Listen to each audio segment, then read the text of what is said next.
All right, Janab. Now moving on to the next very useful, very interesting topic, which is a multiplexer. Multiplexer को आप ये समझ सकते हैं, मैं इसको आसान तरीन वर्ड्स में अगर समझाऊं, फर्ज कीजिए कि जी मेरे पास ये कोई एक चौराहा है या कुछ भी एक क्रॉसवेज है, और ये एक सड़क है जो यहाँ से आगे जा रही है। और यहाँ फर्ज करें मेरे पास, मैं उस तरह से ट्रेडिशनल चौराहा नहीं बनाना चाह रहा, मैं इस तरह बनाना चाह रहा हूँ। मेरे पास ये तीन सड़कें हैं जो आकर मिल रही हैं, एंड नाउ इन तीनों सड़कों की ट्रैफिक ने इससे बाहर जाना है।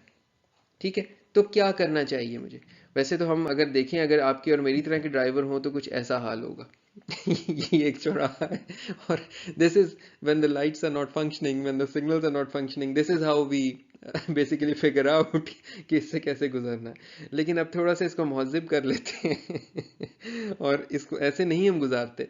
तो हम यहाँ पर एक सिग्नल लगा देते हैं कि यहाँ लग गया, एक यहाँ लग गया, एक यहाँ लग गया, और एक वक्त में सिर्फ कोई एक सिग्नल ग्रीन होगा और बाकी सारे सिग्नल्स जो हैं वो रेड होंगे, और जो रेड होंगे वो लोग होपफुली रुके हुए होंगे। तो एक वक्त में या इसको बाहर जाने की इजाज़त मिल रही है और फिर इसको बंद कर दिया जाएगा, और इस दूसरे वाले को जाने की इजाज़त मिल रही है और बाकी दोनों बंद हैं, और फिर बाद में इसको बंद कर दिया जाएगा एंड देन तीसरे वाले को जाने की इजाज़त मिल जाएगी। ये ऑपरेशन जो चीज़ इंप्लीमेंट करती है इसको हम एक मल्टीप्लेक्सर कहते हैं। And right here you see just a 2-bit multiplexer with one control signal. This S is your control signal जो कि चूज करता है कि किसको बाहर जाने की इजाज़त मिल रही है। सो फॉर एग्जांपल आपके पास ये सिंगल बिट A और ये सिंगल बिट B आ रही है, ठीक है, और हम S से कंट्रोल करना चाहते हैं कि S जब 0 हो तो इनमें से कोई एक आउटपुट में जा रहा हो, और जब S1 हो तो दूसरा आउटपुट में जा रहा हो। तो अब देख लेते हैं कि इस वक्त कौन आउटपुट में जाता है। Let's basically put some values here and see कि इसमें क्या बनता है। When S is equal to 0, you get a 1 here and you get a 0 here. And now we know कि किसी भी एंड इनपुट की अगर एक इनपुट को 0 कर दिया जाए तो उसकी आउटपुट 0 हो जाती है। ठीक है, रिगार्डलेस ऑफ दूसरे के ऊपर क्या आ रहा था, इससे हमें कोई मसला नहीं है। यहाँ पर 0 आ रहा है, मीनिंग कि एक का रास्ता बंद हो गया। और अगर एंड की एक इनपुट 1 हो तो जो भी दूसरी इनपुट होती है वो आउटपुट के ऊपर आ जाती है। ट्राई करके देख लें। अगर एक इनपुट 1 है, अगर B 0 है तो आउटपुट पे 0 आएगा, B 1 है तो आउटपुट पे 1 आएगा। ठीक है, सिमिलरली अगर ये वाली इनपुट 0 है किसी एक एंड इनपुट की, एंड गेट की, तो फिर आउटपुट में 0 आना ही आना है। ये आप शॉर्ट सर्किट ऑपरेटर्स में भी पढ़ के आ चुके हैं, फिर तो कुछ और हो ही नहीं सकता, चाहे जो कुछ भी ए हो वो डोंट केयर हो जाएगा। तो मीनिंग इस मौके के ऊपर आगे और लगा हुआ है, जब मैंने एस को 0 किया है तो मेरी आउटपुट के ऊपर बी आ रहा है। ठीक है, अब हम इसको बदल के देख लेते हैं। अब हम इसको चेंज कर लेते हैं और फिर देखते हैं क्या होता है। मेरी इनपुट के ऊपर एस के ऊपर अगर मैं 1 कर दूं तो मेरे यहाँ पर 0 आ जाएगा, यहाँ पर 1 आ जाएगा, मीनिंग यहाँ 0 होगा, और दूसरे के ऊपर यहाँ पर ए होगा और आउटपुट के ऊपर ए आ जाएगा। So this is your single bit multiplexer. ठीक है, so your S is your control signal, your data signals are A and B, and your output is A when S is equal to 1 and B when S is equal to 0. ठीक हो गया। इस चीज को हम hardware control language के अंदर इस तरह से लिखते हैं। ठीक है, ये बेसिकली इस पूरी चीज को ओपन करके लिखा हुआ है, S एंड A और नॉट S एंड B। ठीक है जनाब, ये आपका सिंगल बिट का मल्टीप्लेक्सर हो गया। ये आपने एक चौराहा बनाना सीख लिया जिससे आप सिलेक्टिवली इनपुट्स में से किसी एक को आउटपुट पे भेज सकते हैं। इसका हमें फायदा क्या होगा ये हम अभी देखते हैं थोड़ी देर में। This is one of the most important components in an arithmetic logic unit, जो कि बहुत से चीज़ों में से सिलेक्ट करके उसे बाहर भेजता है जिसकी उस पर रिक्वायरमेंट होती है। यानी अगर मैं आपको फ्लैश फॉरवर्ड दूं तो हम इस तरह की बातें कर रहे होंगे कि या एडिशन की आउटपुट आगे चली जाए, या और की आउटपुट आगे चली जाए, या एंड की आउटपुट आगे चली जाए, एक आउटपुट आगे चली जाए। ठीक है, इस चीज़ के बीच में कंट्रोल करने के लिए जो सर्किट यूज होगा वो एक मल्टीप्लेक्सर होगा। ऑल राइट जनाब, सो this is your single bit multiplexer. इसको अभी हमने देख लिया कि कैसे इंप्लीमेंट होता है। अब जरा हम, अगर मैं आपसे इस मौके पर ये सवाल पूछूं कि then how would you implement, for example मेरे पास अगर दो n बिट के रजिस्टर्स हैं, लेट्स से 0 to 63 दोबारा और 0 to 63 दोबारा, ये B है और ये A है, एंड आई वांट कि मेरी आउटपुट के ऊपर या A की वैल्यू आ जाए या B की वैल्यू आ जाए, तो मैं क्या करूंगा? अब तक तो आपको जनाब आ चुका होना चाहिए। एसेंशली आप करेंगे ये, you need these 64 multiplexers, you need these 64 multiplexers, ये वाला A0 B0 के बीच में, ये वाला A1 और B1 के बीच में, ये वाला A2 और B2 के बीच में मल्टीप्लेक्स करेगा और आउटपुट के ऊपर जो भी आप सिलेक्ट कर रहे होंगे, so there would be a single bit of control जो कि सब में जा रही होगी. For s is equal to 0 आपका पूरा b बाहर आ जाएगा और for s is equal to 1 आपका पूरे का पूरा a बाहर आ जाएगा. This would be your n bit multiplexer. Alright जी, सो ये उसी चीज़ की अब पूरी इलिस्ट्रेशन आप यहाँ पर देख रहे हैं. ये आपका 64 बिट के दो नंबर्स हैं a और b. So this is your A0 and B0 and this is A62 and B62, A63 and B63 and so on. आपने 63 मल्टीप्लेक्सेस यूज़ किए हैं. So this is your 0th multiplexer, your 62nd multiplexer, your 60 यानी bit number 0 का multiplexer, bit number 62 का, bit number 63 का. So total 64 multiplexers आपने यहाँ पर यूज़ किए हैं. और इन 64 मल्टीप्लेक्सर्स के अंदर अगेन आप जो होते देख रहे हैं ये वही वाला एसेंशली काम है. एक हमने ये S वाली लाइन बना ली है और एक हमने ये S नॉट वाली यानी इसको नॉट किया हुआ है. सो नॉट एस की लाइन बना ली है. सो अगर हम यहाँ पर देखें तो यहाँ पर आपके पास नॉट एस आ रहा है, यहाँ पर आपके पास सॉरी यहाँ नहीं, यहाँ पर आपके पास एस आ रहा है. सो जिस वक्त हमारा एस की वैल्यू लेट्स से 0 होगी तो नॉट एस जहाँ जहाँ है वहाँ वहाँ 1 आ रहा होगा और यहाँ यहाँ 0 आ रहा होगा. मीनिंग के आउटपुट पे यहाँ पे बी नॉट आ जाएगा, यहाँ पे बी 62 आ जाएगा, यहाँ पे बी 63 आ जाएगा. तो आपका पूरे का पूरा b आउटपुट के अंदर आ जाएगा. ठीक है. और जिस वक्त मेरे s की वैल्यू 1 है तो हमारी आउटपुट के अंदर पूरे का पूरा a आ जाएगा. तो ये a और b दोनों 64 बिट नंबर्स में से कोई एक नंबर चूज करेगा और अपनी आउटपुट के ऊपर दे देगा. This is essentially just like implementing an if else operation. कि हम यहाँ पर ये कह रहे हैं कि if s is equal to 0 then out is equal to b. And if s is equal to 1 यानी else if s is equal to 1 then out is equal to a. ठीक है. इस चीज़ को हम हार्डवेयर कंट्रोल लैंग्वेज के अंदर ज़रा interesting अंदाज में लिखते हैं. वो मैं अब आपको सिखा देता हूँ. इसको थोड़ा सा सीखने की ज़रूरत होगी. इसको हम एक स्विच स्टेटमेंट के अंदाज से लिखते हैं. अगर आपको C++ या C की स्विच स्टेटमेंट्स याद हों तो स्विच के अंदर आपके पास केसेस होते हैं. तो फॉर एग्जांपल ये आपके पास केस 1 है, केस 2 है, case 3 and finally you have a default जो कि कैच ऑल केस होता है कि जो चीज़ कहीं भी नहीं रुकी वो डिफ़ॉल्ट पे चली जाती है. तो अब वही बिहेवियर आपको यहाँ पर नज़र आ रहा है. हम ये कह रहे हैं int out. So this is your out. Basically int हम इसलिए इसको कह रहे हैं क्योंकि 64 बिट का यहाँ पे नंबर है. तो लेट्स से ये int out is equal to अगर s है यानी s की वैल्यू अगर 1 है तो ये आउटपुट के अंदर आपको a देगा. अदरवाइज ये डिफ़ॉल्ट केस है. तो हम यहाँ पर ये भी कर सकते थे कि एस डैश कर सकते थे. इसको ये कह सकते थे कि जी अगर एस नॉट कर दें यानी यहाँ पे हम बेसिकली ये भी कह सकते थे. लेकिन ज़रूरत नहीं है क्योंकि दो ही पॉसिबिलिटीज़ है ना खाली. एक पॉसिबिलिटी है कि एस 1 होगा और दूसरी पॉसिबिलिटी है कि एस 0 होगा. तो अगर S is 1 then your output should be A and then otherwise and this is your default case this will be always true. तो बेसिकली इसको इवेल्युएट कर रहे हैं आप. यहाँ पे एस इवेल्युएट हुआ है और यहाँ पर ये this always evaluates to true. Then your output is B. ठीक है जनाब. इसको आप अगर इसी चीज़ को इम्प्लीमेंट दूसरे अंदाज से करते हैं तो मैं आपको इसी की एक और रिप्रेजेंटेशन दिखा देता हूँ. इसी को लिखने का एक और अंदाज. यू कुड हैव रिटन, मैं कहाँ पे लिखूँ, यहीं लिख लेता हूँ चलें. Int out is equal to not S B and then 1 A. This is equally true. यहाँ पे हम कह रहे हैं कि अगर s की वैल्यू 0 है तो आउटपुट पे b दे दो, अदरवाइज एल्स आउटपुट के ऊपर a दे दो. ठीक है. So this will always evaluate to true. ठीक है. तो ये लास्ट केस जो भी आप इसमें लगाएंगे वो हमेशा डिफॉल्ट होगा. ये याद रहे कि अब ऑब्वियसली ऑर्डर इज इंपॉर्टेंट. अगर आप पहले ये 1 वाला केस लिख देंगे तो फिर हमेशा पहली वाली आउटपुट ही जाएगी. अगर मैं इसमें ये चीज़ पहले लिख दूँ ना कि 1 बी और एस ए तो फिर ऐसे कभी भी नहीं चलेगा. हमेशा फर्स्ट जो पहली चीज़ इवैल्यूएट ट्रू हो जाएगी, जिस तरह केस स्टेटमेंट्स में होता है, जो पहली चीज़ इवैल्यूएट टू ट्रू होगी वही आउटपुट के अंदर लग जाएगी. ठीक है. तो ये आपने बेसिकली केस की स्टेटमेंट लिखी हुई है. आगे जाकर हम ये मजीद भी करेंगे लेकिन आपको यहीं से ये क्लियर हो जानी चाहिए. होपफुली अब इसमें कोई मुश्किल चीज़ आपको नहीं लग रही होगी. हमने इसके दोनों अंदाज देख लिए हैं. So select your input word A और B depending on the control signal S. The HCL representation is the case expression. Series of tests which are test value pairs. So series of test value pairs. So this is your test and this is the value. Output the value for the first successful test, जिस तरह से अभी हम ऊपर देख कर आए। So hopefully all of this is clear to you. अच्छा जनाब, अब हम थोड़ा सा यहाँ ना, अब हमारा फोकस बदल गया, अब हम देख रहे हैं हार्डवेयर कंट्रोल लैंग्वेज को। सो रादर देन अब हम यहाँ हार्डवेयर पे इस स्लाइड पे फोकस, इस और अगली स्लाइड पे हार्डवेयर पे फोकस नहीं कर रहे, जरा इन स्विच स्टेटमेंट्स को थोड़ा प्रैक्टिस करना चाह रहे हैं। तो यहाँ पर आप सबसे पहले देख रहे हैं एक 4-वे मल्टीप्लेक्सर को। अच्छा, आप जहन में रहे कि इससे पहले जो आप देख कर आए हैं ना, वो आप 2-वे मल्टीप्लेक्सर देख कर आए हैं जो 2 इनपुट्स के बीच में करता है। ये बेसिकली 4-वे मल्टीप्लेक्सर है, ये सिंगल बिट के लिए लगा हुआ है।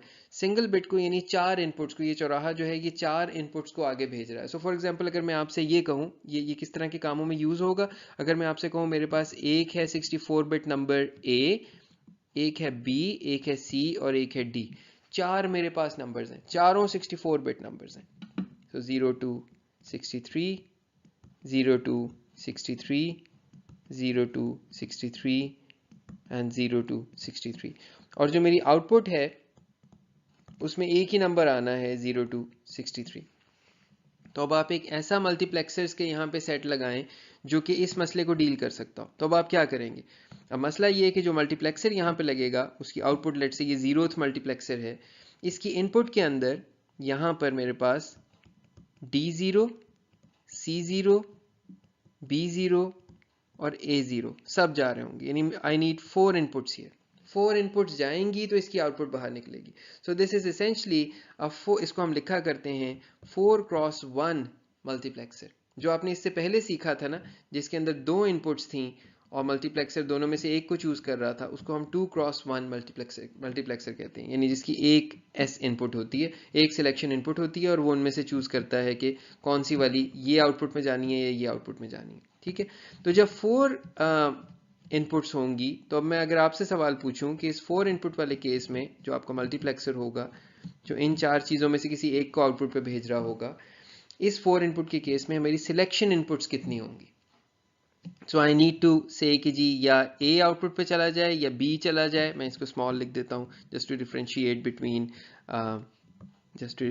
Between your, so let me just write it here.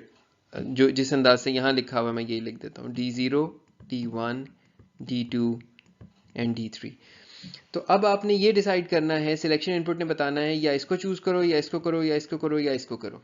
ठीक है, सो एसेंशली ये काम कैसे होगा, इसके लिए मुझे सिलेक्शन की 2 इनपुट्स देनी पड़ेंगी। ठीक है, सो अब ये आप ऊपर ट्रुथ टेबल इसका देख रहे हैं। So the selection inputs S1, S0 could be 0, 0। जब ये 0, 0 होंगी तो आउटपुट पे D0 आएगा। जब ये 0, 1 होंगी तो आउटपुट के ऊपर D1 आएगा।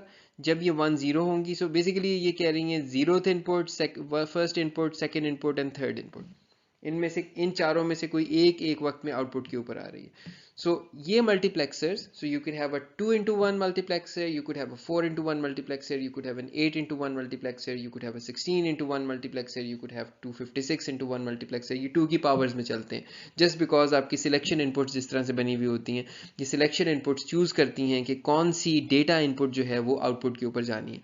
सो दैट्स व्हाट्स कॉल्ड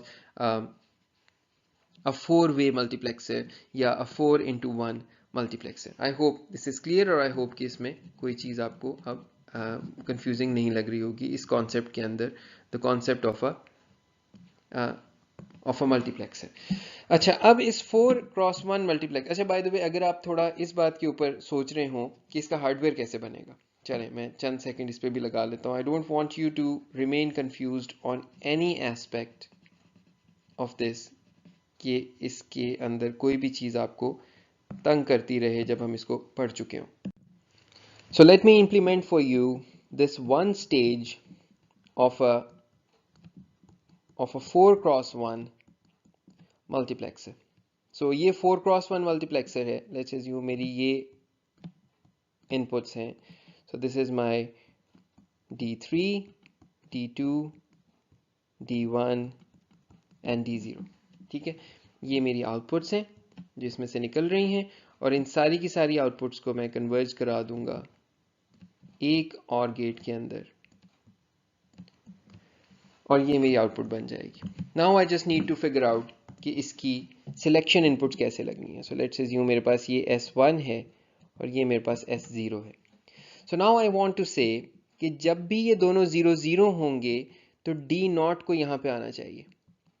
ये मैं कैसे मेक श्योर करूं? जब S1 0 है और S0 0 है तो मैंने डी नॉट को आउटपुट में लाना है। क्या करूंगा मैं?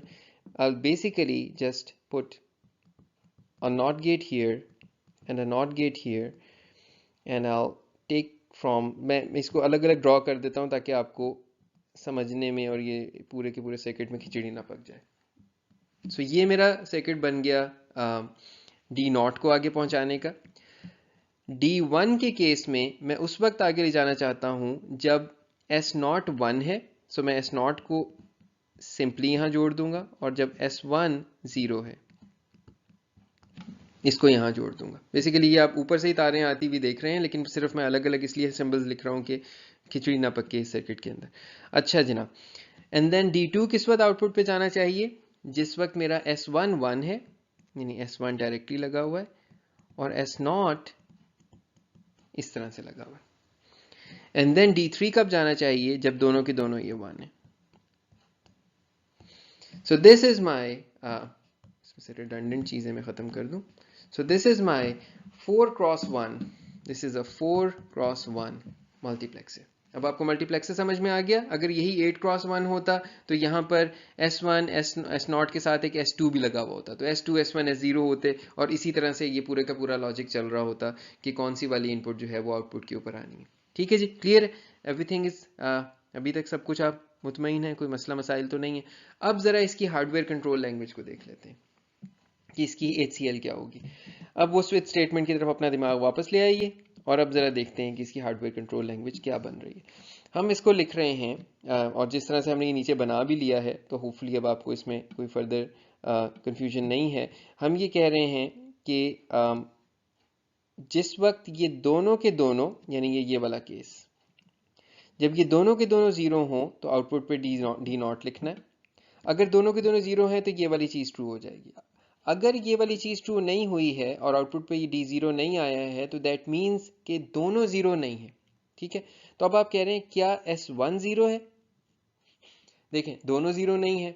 अगर S1 0 है तो डेफिनेटली S0 जो है वो 0 नहीं है। ठीक है, तो लिहाजा हमें यहाँ दोनों को चेक करने की ज़रूरत नहीं है। वी सिंपली से अगर S1 0 है तो आउटपुट पे D1 कर दो। ठीक है, यहाँ ये चेक करने के, अब अपने आप को कन्विंस करें इस बात के ऊपर कि अगर यहाँ पर मुझे ये लिखने की ज़रूरत नहीं है कि नॉट S1 एंड S0, मुझे ये लिखने की ज़रूरत नहीं है। ठीक है, सिमिलरली मुझे यहाँ पर एंड S1 लिखने की ज़रूरत नहीं है, और इस बात पे आप अपने आप को अच्छी तरह कन्विंस करके आगे बढ़िएगा कि ये लिखने की क्यों ज़रूरत नहीं है। इसमें कन्विंस करने का एक बड़ा आसान सा तरीका ये है कि आप ऊपर वाला ट्रुथ टेबल यूज़ कर लें। मैं उसको थोड़ा सा नीट करके आपके साथ दोबारा एक दफ़ा इस पर कर लेते हैं ताकि आप बिल्कुल 100% कन्विंस हो जाएं। देखिए, इस ट्रुथ टेबल के अंदर सबसे पहले आपने कहा है not S1 and not S2, meaning आप इस वाली चीज़ को पकड़ना चाह रहे हैं। अगर ये वाला केस ट्रू हो गया तो आप यहीं से बाहर निकल जाएंगे और ये आउट 4 को असाइन हो जाएगा D नॉट और कहानी ख़त्म हो जाएगी। अगर यहाँ से आप आगे बढ़ गए दैट मीन्स कि ये वाली चीज़ नहीं थी। तो अब आप कह रहे हैं नॉट S1, मीनिंग आप इस चीज़ को पकड़ना चाह रहे हैं। इस पॉइंट पे आपको चेक करने की दूसरी इनपुट की ज़रूरत नहीं है, बिकॉज आपके पास जब ये वाली चीज़ 0 होगी तो सिर्फ एक ही पॉसिबिलिटी है कि दूसरी चीज़ 1 होगी। ठीक है, और कोई ऐसी जगह अब यहाँ नहीं रह गई इन दोनों केसेस में जिसमें S1 0 हो। ठीक है, तो लिहाजा you don't need to check anything else, you just need to check one thing कि क्या आपका S1 0 है या नहीं। ठीक है, अगर S1 0 हुआ तो D1 आउटपुट में आ जाएगा और गेम खत्म हो जाएगी, अदरवाइज ये भी ट्रू नहीं है। तो अब आपको खाली ये चेक करने की ज़रूरत है कि आप S0 आपका 0 है या नहीं है। अगर S0 0 है तो डेफिनेटली ये वाली चीज़ है और D1 आउटपुट में चली जाएगी। अगर ये भी ट्रू ना हुआ तो फिर आप डिफ़ॉल्ट केस में चले जाएंगे। अब यहाँ पे आपको S1 एंड S0 लिखने की ज़रूरत नहीं है, this is the default case. बचे ही एक पॉसिबिलिटी है और वो ये D3 वाली है। ठीक है, तो बिल्कुल ये वैसे ही है जैसे मैं ये कहूँ कि मेरे दो दोस्त हैं हैंसल और ग्रेटल और दोनों झूठे नहीं हैं। तो उसके बाद आप अगला सवाल ये करें, अच्छा दोनों के दोनों झूठे नहीं है तो क्या हैंसल झूठा है? ठीक है, वो एक केस होगा। क्या ग्रेटल झूठा है? जाहिर है दोनों झूठे नहीं है, तो वो एक एक करके आप उनको एक्सक्लूड करेंगे। एंड देन फिर अगर ये तीनों चीज़ें ट्रू ना हुई तो आखिरी बात ही खाली ट्रू होगी कि भाई दोनों के दोनों के केस में जो बाकी वैल्यू बच गई है सिर्फ वही उनको असाइन हो सकती है। तो I hope this is not too difficult and I hope this is fairly easy to understand कि किस तरह से हमने इस हार्डवेयर कंट्रोल लैंग्वेज में इसको लिखा है। अगेन जैसे हम कंपाइलर्स में सीखते थे, this same logic could be implemented in a very different way as well. You could have written this as S1 and S0 आप पहले चेक करते, फिर उसके बाद आप जो है वो खाली S1 को चेक करते, खाली S0 को चेक करते और फिर एक डिफ़ॉल्ट केस में छोड़ देते. You could have written it like that as well. इसकी आउटपुट को चेंज करते हुए अपने तौर पे कोशिश कीजिएगा इसको उस अंदाज से लिखने की भी.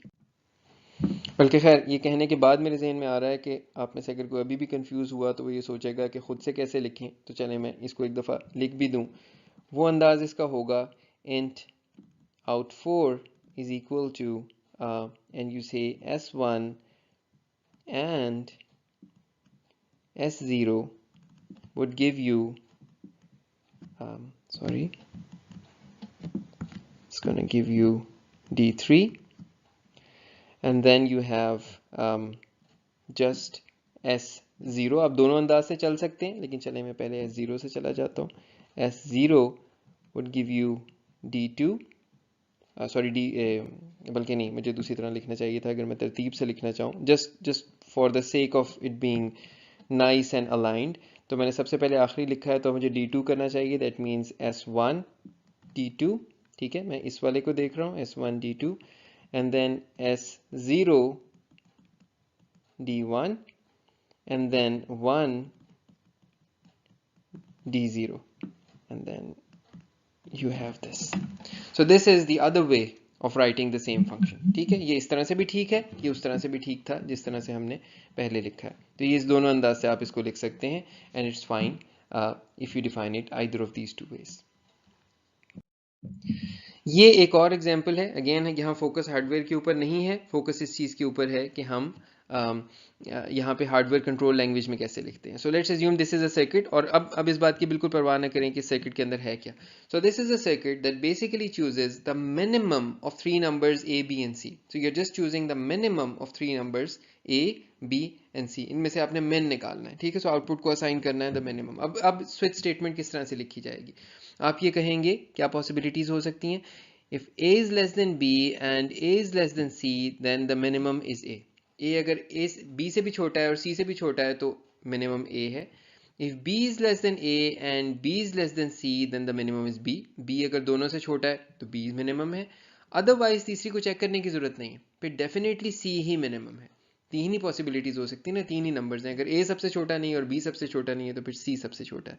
सो this is how you represent things as the switch statements. ये by the way यहाँ पे होपफुली आपको कुछ नया नहीं लग रहा होगा. स्विच आपको आते हैं, अगर स्विच आते हैं, केस स्टेटमेंट्स आपको आती हैं तो आपको ये भी लिखना आता है. इसमें होपफुली कोई मुश्किल चीज़ नहीं होगी.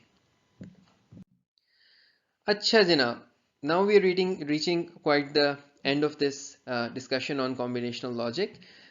यहाँ पर आप देख रहे हैं बेसिकली चार अलग अलग यहाँ पे फंक्शंस हैं जो इम्प्लीमेंट हुए हुए हैं. This is your addition, this is your subtraction, this is and this is exclusive or. ठीक है, सो इन चारों के केस में दो नंबर्स x और y जो कि आपके सिंगल बिट नंबर हैं या n बिट नंबर्स हैं, ये आपके पास जा रहे हैं. इनको हमने कहा हुआ है दिस इज 0, 1, 2 और 3. अब आप समझ गए होंगे कि हम इनको किसी मल्टीप्लेक्सर से गुजारने वाले हैं. तो बैक वक्त हम ये चारों कैलकुलेट कर रहे होंगे और चारों में से किसी एक को आउटपुट पे भेज रहे होंगे. This is how your ALU works. So essentially now we are reaching very close to the final implementation of the arithmetic logic unit.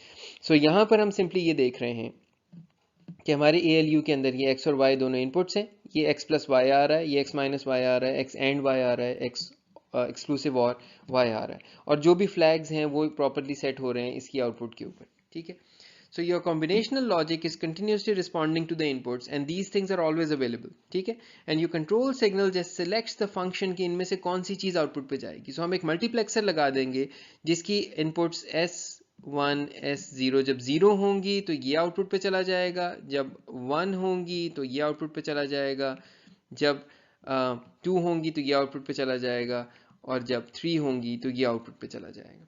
ठीक है, तो ये बेसिकली आपका लेट्स से 4 ऑपरेशंस वाला एक अरिथमेटिक लॉजिक यूनिट बन गया जो कि आपके कंडीशन कोड्स भी निकाल रहा है और आपके आउटपुट्स भी निकाल रहा है और किसी एक आउटपुट को बाहर भेज रहा है. मैं इसकी एक और एग्जांपल, नॉट एग्जैक्टली दिस, आपको एक और एग्जांपल एक डायग्राम की फॉर्म में दिखाता हूँ.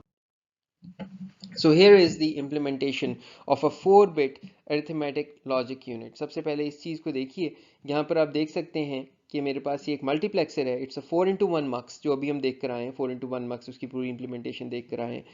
इसमें हमारे जो दोनों इनपुट नंबर्स हैं, लेट्स से ए और बी, दोनों लेट्स से 4-बिट नंबर्स हैं, उनकी बिट 0 एंड भी होकर आ रही है, बिट 0 और भी होकर आ रही है, जोर भी होकर आ रही है और ऐड भी होकर आ रही है.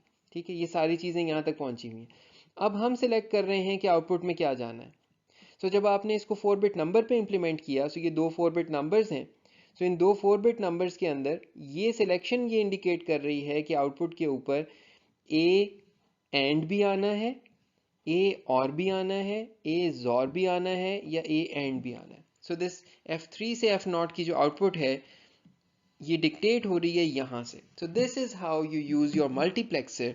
तो बेसिकली जितनी भी चीज़ें इनपुट के अंदर जा रही हैं, आपका मक्स ये डिसाइड कर रहा है, उससे आप अपनी इनपुट से डिसाइड करवा रहे हैं कि आउटपुट पे क्या भेजना है. ठीक है. अच्छा, एक मैंने आप लोगों से शुरू में वादा किया था कि मैं आपको शिफ्टिंग भी सिखा दूंगा, कि शिफ्टिंग भी कोई मुश्किल ऑपरेशन नहीं है. तो चलें वेरी क्विकली शिफ्टिंग को भी देख लेते हैं. फॉर एग्जाम्पल मेरे पास 4-बिट के दो नंबर्स हैं. सो A3, A2, A1, A0. ये फर्स्ट चले मैं एक ही इस नंबर को ले लेता हूँ और मैं खाली आपको शिफ्ट बनाकर दिखा देता हूँ. How do you implement shift operation using a multiplexer. So let's say मेरे पास ये एक मक्स है और ये इस मक्स की आउटपुट्स हैं, और इस मक्स के थ्रू मैं शिफ्टिंग इंप्लीमेंट करना चाहता हूँ. I want to use this multiplexer as a shifting unit. अब ये नोटिस कीजिए कि जब भी मैं कभी इस नंबर को शिफ्ट लेफ्ट करूंगा, लेट्स से मैं खाली सिर्फ इस वक्त लॉजिकल शिफ्ट्स की बात कर रहा हूँ, अरिथमेटिक शिफ्ट्स की नहीं कर रहा, तो शिफ्ट लेफ्ट के बाद मेरी इन बिट पोजीशंस पे क्या आंसर आएंगे. यहाँ पर 0 होगा, यहाँ A0 होगा, यहाँ A1 होगा, यहाँ A2 होगा. ठीक है. और अगर मैं इसको शिफ्ट राइट करूंगा तो मेरे पास यहाँ पर 0 होगा, यहाँ A3 होगा, यहाँ A2 होगा, यहाँ A1 होगा. ठीक है जी, क्लियर है, कोई मसला तो नहीं है. तो अब मैं simply, so this is my, late me just give it the names. This is the shift write operation and this is the shift left operation. अब मैं सिंपली इन मल्टीप्लेक्सेस की मदद से इसको इंप्लीमेंट कर देता हूँ. सो मैं इस मल्टीप्लेक्सेस पे जो इनपुट देने लगा हूँ वो वही देने लगा हूँ जिनमें से एक कॉरेस्पॉन्ड करेगी शिफ्ट लेफ्ट को और एक कॉरेस्पॉन्ड करेगी शिफ्ट राइट को.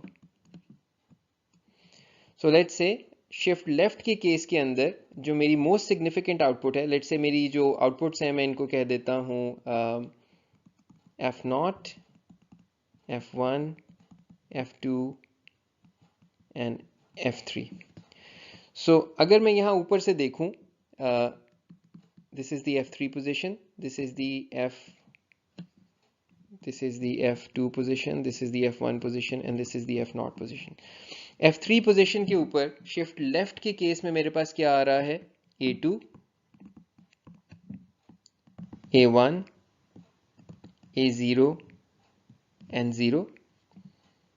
एंड देन राइट के केस में क्या आ रहा है, उसको मैं यहां बना देता हूं. सो राइट के केस के अंदर मेरे पास आ रहा है F3 के ऊपर 0, A3, A2, A1. And now all I need to do is, मेरी जो कंट्रोल इनपुट है, लेट्स से S, ये मैंने सब जगह एक ही S प्रोवाइड किया हुआ है. अब मुझे ये बताइए जब S इज इक्वल टू 0 है तो क्या होगा. लेट्स से जो ये मेरी 0th इनपुट है, ऊपर वाली जो है रेड वाली, और जो मेरी नीचे वाली है वो इनपुट 1 है. इट डजेंट मैटर, हम दोनों तरह इंप्लीमेंट कर सकते हैं, पर लेट्स से ये इस तरह से बना हुआ है. सो जिस वक्त मैं S इज इक्वल टू 0 करूंगा तो ये रेड वाली पूरी चीज आउटपुट में आ जाएगी, मीनिंग कि F0 would be 0. I should be consistent with the colors. So F0 would be 0, F1 would be A0, F2 would be A1 and F3 would be A2. जब ये चीज होगी that means कि essentially this is the shift left operation. And when S is equal to 1, I will get a shift right operation. ठीक हो गया. तो shifting भी उतनी आसान है, शिफ्टिंग भी मुश्किल नहीं है. इसेंशली जब इस किस्म का हमारे पास ALU बना हुआ आ रहा होता है। और मैं अब आपको एक पूरा लेट्स से ALU की ज़रा बड़ी एग्जांपल दे देता हूँ। सो लेट्स से मेरे पास यहाँ पर A0 B0 का एंड भी आ रहा है, A0 B0 का और भी आ रहा है, and so on and so fourth, सारी चीज़ें आ रही हैं, यहाँ कहीं एडिशन भी आ रहा है इनका।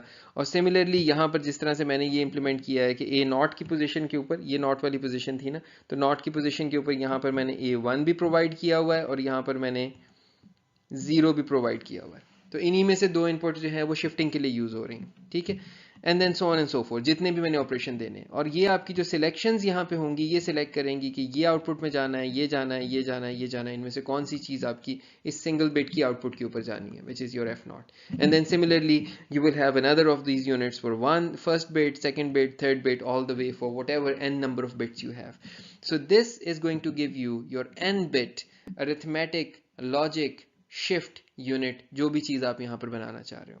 So this is how your combinational circuits are used for implementing these various operations in your arithmetic logic shift unit.